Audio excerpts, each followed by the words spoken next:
ایک تو عید بقرعید آنے والی ہے، کچھ اس کے وجوب کی، قربانی کے وجوب کی شرائط پہلے میں ذکر کر دیتا ہوں، پھر انشاءاللہ کوسچنز لیے جائیں گے۔ دیکھیں، قربانی کے جب 3 دن آتے ہیں تو ویسے تو فقہاء نے فرمایا کہ ان 3 دنوں میں ہر عاقل بالغ مرد عورت اپنے اندر قربانی کی شرائط کو تلاش کرے، لیکن بہتر یہ ہے کہ فرض کر لیں اگر آپ پہ قربانی واجب ہوتی تو آپ کب جانور خریدتے؟ جیسے مثلا آپ کو اندازہ ہو کہ 1 ہفتے پہلے لے آتے یا 3 دن پہلے لے آتے، تو بس اس وقت آپ اپنے اندر یہ شرائط تلاش کیجئے گا۔ گھر کے جس فرد میں یہ شرطیں جمع ہوں گی اس پر عید الاضحیٰ کی قربانی کرنا واجب ہوگا۔ ہمارے یہاں عمومی طور پہ یہ دیکھا ہی نہیں جاتا، بس ابا جان قربانی کر رہے ہیں وہی کرتے چلے جاتے ہیں۔ بعض اوقات گھر والوں کے اندر ایک راؤنڈ لگتا ہے کہ اس سال والد صاحب کی قربانی اگلے سال والد صاحب نہیں کریں گے، امی کی طرف سے ہوگی، پھر وہ نہیں کریں گے تو دادی جان کی طرف سے ہوگی۔ اسی طرح بعض لوگ کوسچنز کرتے ہیں کہ ہم پہلی مرتبہ قربانی کر رہے ہیں تو سنا ہے کہ نبی کریم صلی اللہ علیہ وسلم کی جانب سے پہلی قربانی کرنی چاہیے۔ اسی طرح بعض لوگ یہ سمجھتے ہیں کہ پہلے والدین کی طرف سے ہوگی پھر ہم قربانی کرنا شروع کریں گے۔ یہ سب خیالات ٹھیک نہیں ہیں۔ پہلی بات یاد رکھیے گا کہ جس میں قربانی کی شرائط ہیں اس پہ قربانی واجب ہے، اسے تو اپنی طرف سے کرنی ہی ہوگی۔ تو یہ ہو سکتا ہے کہ والدہ میں قربانی کی شرائط جمع ہوں، والد میں نہیں، تو ان پہ قربانی واجب نہیں ہوگی، والدہ پر ہوگی۔ اور یہ بھی پاسبل ہے کہ والد صاحب کے پاس بھی شرائط جمع ہیں، والدہ، بھابھی، بھائی، بچے، بہنیں جو بالغ ہیں، ایک ایک گھر میں 10 قربانیاں واجب ہو رہی ہوتی ہیں لیکن پتہ ہی نہیں ہوتا۔ تو اس لیے جس پر قربانی واجب ہے، اگر پہلی مرتبہ بھی ہے تو اسے واجب اپنی طرف سے کر کے ادا کرنا ہوگا۔ پھر یہ نہیں ہے کہ آپ نبی کریم صلی اللہ علیہ وسلم کی طرف سے کریں، کیونکہ رحمت کونین صلی اللہ علیہ وسلم کی طرف سے کریں گے تو وہ نفلی قربانی ہوگی، تو پھر آپ کا واجب تو رہ جائے گا، آپ گناہگار ہوں گے۔ ہاں، اگر کوئی ایسا شخص جذبہ رکھتا ہے تو 2 جانور لے کر آئے یا 2 گائے کے حصے لے، ایک حصہ نبی کریم صلی اللہ علیہ وسلم کے نام پر اور ایک اپنی طرف منسوب کر کے کرے۔ لیکن بہرحال جس میں قربانی کی شرائط جمع ہیں اس پہ قربانی واجب ہے۔ اب وہ شرائط کیا ہیں؟ نمبر 1، مسلمان ہونا، کافر پر نہیں ہوتی۔ عاقل اور بالغ ہونا، پاگل، مجنون اور نابالغ بچے پہ قربانی واجب نہیں ہے۔ تیسرا، مقیم ہونا، یعنی انسان مسافر نہ ہو۔ مسافر سے مراد جو شرعی مسافت ہوتی ہے کہ آپ شہر کی حدود سے باہر نکل گئے اور کم از کم 92 کلومیٹرز دور جانے کا ارادہ ہے۔ جیسے شہر کی حدود سے نکلیں گے مسافر ہیں، پھر اس وقت تک آپ مسافر رہیں گے جب تک آپ کسی اور شہر میں جا کر کم از کم 15 دن قیام کی نیت نہ کر لیں، یا پھر وہ آپ کا وطن اصلی ہو۔ وطن اصلی کہتے ہیں جیسے مثال کے طور پہ جہاں پر آپ پیدا ہوئے اور آپ کا آبائی گھر اب بھی وہاں موجود ہے، ماں باپ ہیں یا آبائی گھر موجود ہے، کم از کم وہ آپ کا وطن اصلی ہے۔ جیسے آپ کراچی میں کام کے لیے آئے اور پھر 2 دن کے لیے اپنے وطن اصلی میں چلے گئے قربانی کے ایام میں، تو وہ تو پھر آپ کا وطن اصلی ہے، جیسے آپ پہنچیں گے مقیم ہو جائیں گے۔ اور اسی طریقے سے اگر آپ نے کسی اور جگہ رہائش اختیار کر لی اور وہاں سے نکلنے کا ارادہ نہیں ہے کہ اب میں مستقل یہاں رہوں گا، وہ وطن اصلی ہوتا ہے۔ اور تیسرا، کہیں پر آپ نے شادی کی ہو اور آپ کی زوجہ وہاں پر ہوتی ہوں، موجود ہیں، تو پھر آپ جیسے دوسرے سٹی میں چلے گئے، جیسے ہی اپنے اس شہر میں آئیں گے جہاں آپ نے شادی کی ہے اور زوجہ بھی ادھر ہونی چاہیے اس شہر میں، تو آپ مقیم خود بخود ہو جائیں گے، چاہے 2 دن کے لیے گئے ہوں۔ لیکن اس کے علاوہ اگر کوئی ہے، ان تینوں چیزوں کے علاوہ، تو کم از کم 15 دن کی نیت کریں گے تو مقیم ہوں گے، ورنہ مسافر رہیں گے۔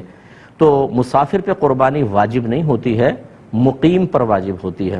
اور چوتھا، یہ اچھی طرح ذہن میں رکھیے گا کہ قربانی کے 3 دنوں میں اگر آپ کے پاس اتنا مال ہے کہ جس کی مالیت 52.5 تولہ چاندی تک پہنچ جائے اور وہ آپ کی ضرورت سے یا حاجت اصلیہ سے زائد بھی ہو، تو آپ پہ قربانی واجب ہوگی، یعنی یہ قربانی کا نصاب ہے۔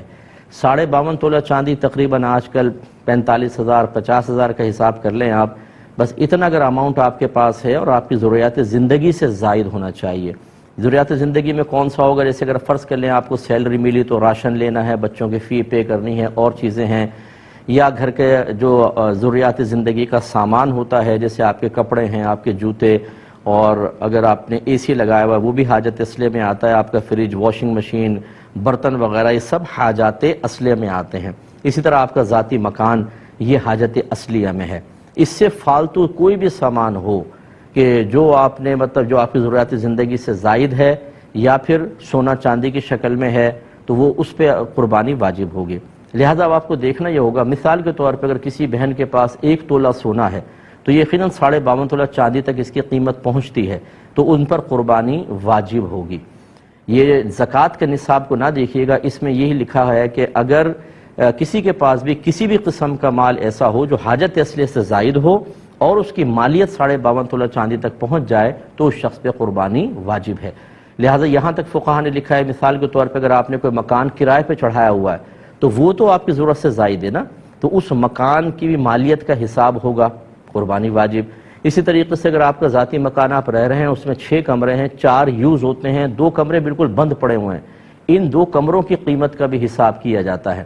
اسی طرح آپ کے وہ کپڑے جو آپ پہنتے نہیں ہیں، چھوڑ دیے، جیسے بہنوں کے شادی کے ہوتے ہیں، ایک سوٹ صرف شادی کے ٹائم میں پہنا جاتا ہے، پھر ایسے فالتو پڑا ہوا ہے، اس کی قیمت کا بھی اعتبار ہوگا، یعنی جو بھی حاجت اصلیہ سے زائد۔ اسی طریقے سے اگر آپ نے BC بھری ہوئی ہے اور ابھی آپ کی نکلی نہیں تو سمجھ لیں وہ آپ کا قرضہ آپ نے دیا ہوا ہے، اس کی مالیت کا بھی حساب ہوگا۔ اسی طرح کسی کو قرض دیا ہوا ہے آپ نے، اس کی مالیت کا بھی حساب ہے۔ تو خلاصہ کلام یہ ہے کہ قربانی کے دن جب قریب آ جائیں تو آپ یوں کریں، جتنا آپ کا سونا ہے اس کی قیمت نکلوا لیں، چاندی کی قیمت نکلوائیں، جتنا کیش روپیہ پڑا ہے وہ بھی، پرائز بانڈ ہوں، شیئرز ہوں، سیونگ سرٹیفکیٹس آپ نے لے کے رکھے ہیں، ان سب کی قیمت اس میں ایڈ کر لیں۔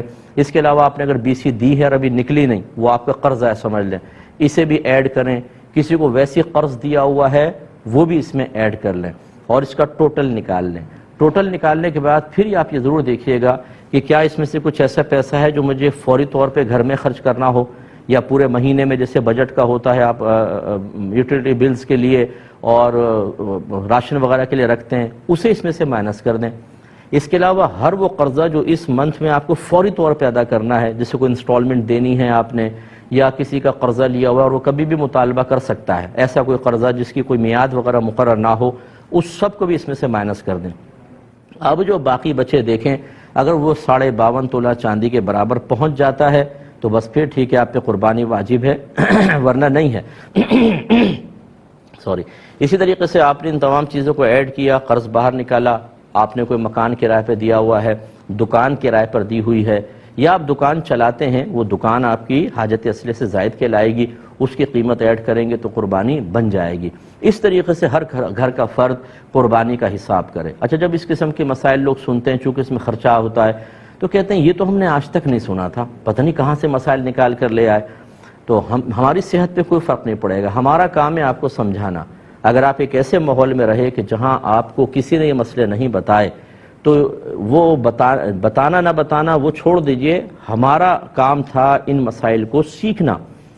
اگر ہم ایسے ماحول میں تھے کہ جہاں کوئی بتانے والا نہیں تھا، یا ہم نے علماء سے کوئی کانٹیکٹ ہی نہیں رکھا، یا ہم کوئی دینی پروگرام ہی نہیں دیکھتے ہیں، ہمارا موبائل ریموٹ کنٹرول ہاتھ میں ہوتا ہے، ہر قسم کا سپورٹس کا چینل، فلم کا چینل، دیگر چینل چلتے ہیں، لیکن جب دینی چینل آتے ہیں تو ہم ان پروگرامز کو نہیں دیکھتے، تو اس میں کسی کا قصور نہیں۔ یہ وہ مسائل ہیں جن کا سیکھنا ہر عاقل بالغ مسلمان مرد و عورت پر لازم قرار دیا گیا ہے۔ اگر آپ نہیں سیکھیں گے اور لا علمی کی وجہ سے کوئی ایسی کوتاہی ہوئی ہے تو آپ قابل گرفت ہیں، بروز قیامت اللہ کی بارگاہ میں حساب دینا ہوگا۔ تو مجھے تو ایسے لوگ ملے ہیں کہ جب اس قسم کے اپنے مسائل بیان کیے تو سر پکڑ کے بیٹھ گئے کہ مفتی صاحب ہم پہ تو اس کا مطلب ہے 20 سال سے قربانی بن رہی تھی، ہمیں تو پتہ ہی نہیں تھا۔ تو بھئی نہیں پتہ تھا تو کریں۔ تو لہٰذا اگر کسی کی پچھلی قربانیاں رہتی تھیں تو یا جسے پتہ تھا کہ قربانی ہم نے کرنی ہے نہیں کر سکے، یا لا علمی کہ ہمیں مسئلہ ہی پتہ نہیں تھا، ایسے افراد اب قربانی کی جگہ قربانی نہیں کر سکتے، وہ نکل گئی، اب ایک قربانی کی قیمت صدقہ کر دیں، یا تو بکری کی قیمت کر دیں بکرے کی، اور یا پھر ایک کم از کم ایک گائے کا حصہ جو معتدل قسم کا ہو، یوں نہیں کہ 4-5 ہزار آپ نے خرچ کر دیے، بے 4-5 ہزار میں 7 چوک 28 ہزار کی گائے کیسی آئے گی؟ 7 حصے ہو سکتے ہیں تو کیسی گائے آئے گی؟ اچھی تھوڑی سی درمیانے درجے کی گائے کا حساب کریں، اور اس کو آپ یعنی جتنے رہتی ہیں 10 قربانیاں ہیں تو اگر آپ 7 حصے ایک گائے کے اور 3 حصے اور گائے کے اندر ملا لیں تو 10 حصے ہو گئے، اتنے آپ کو رقم صدقہ کرنی ہوگی۔ فوری طور پہ کر سکتے ہیں، بیسٹ ہے، ورنہ اگر اتنے پیسے نہیں ہیں تو بہرحال اس دفعہ کی قربانی واجب ہے وہ پہلے کریں، اور پیچھے والی قربانی کے تھوڑے سال بسال خرچ کرتے رہیں تاکہ وہ آپ کا حساب کتاب پورا ہو اور آپ آخرت کی گرفت سے محفوظ رہ سکیں۔ اللہ تعالیٰ سمجھ کی توفیق عطا فرمائے۔